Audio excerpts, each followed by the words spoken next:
I want to start this video with a disclaimer, which is I'm not a doctor, medically trained, or a dietitian, or any sort of expert. Anything I talk about, you should not consider as personal advice for you.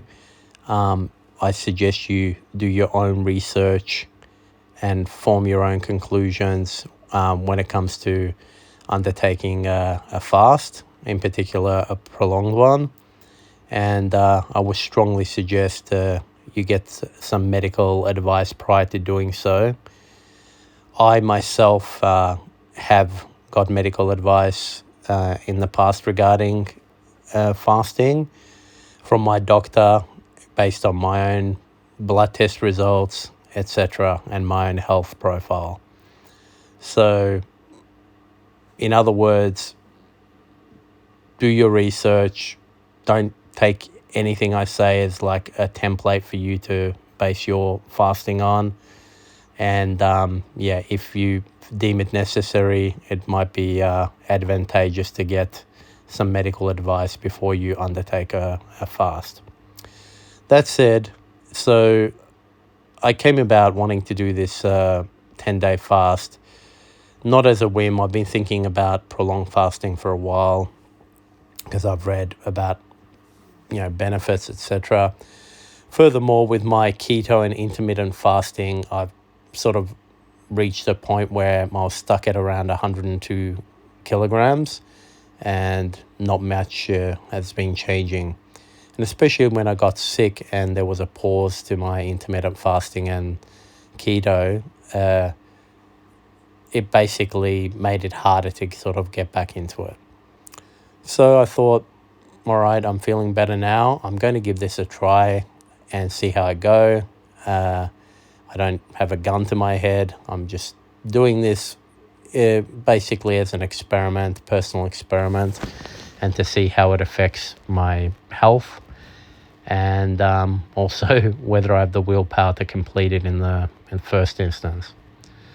So in this video, like I showed you the weights, they were in the first 24 and 48 hours respectively of this water fast.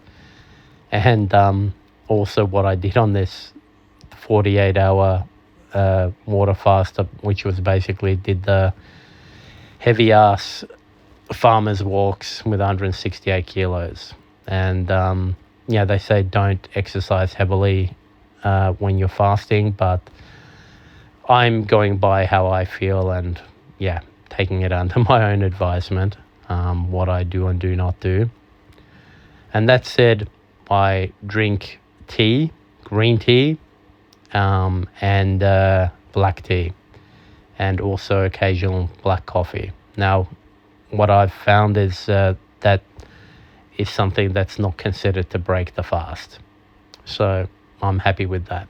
Separately to that, I take creatine monohydrate, just a few scoops a day. That also does not affect the fasting. And probably most importantly, I've been supplementing with salt, sodium chloride, and basically I'm taking tablets that have sodium chloride in it, potassium chloride, and magnesium, because those are some of the electrolytes that I've read get depleted and can cause headaches, complications, etc. So I'm taking them at a nice dose for me, and so far I have not experienced any headaches, aches or pains or anything like that. The main thing is I've experienced a little bit lower energy levels and a little bit of difficulty sleeping and some coldness in my extremities. But other than that, I'm doing good. So I will continue to document this journey. When I go to the gym, I'll post the pictures also of my weight, because I am taking pictures every day after each 24 hours just to see how I'm tracking, keeping track of it in my Fitbit too, and just generally how I feel. But anyway, that's it for this video.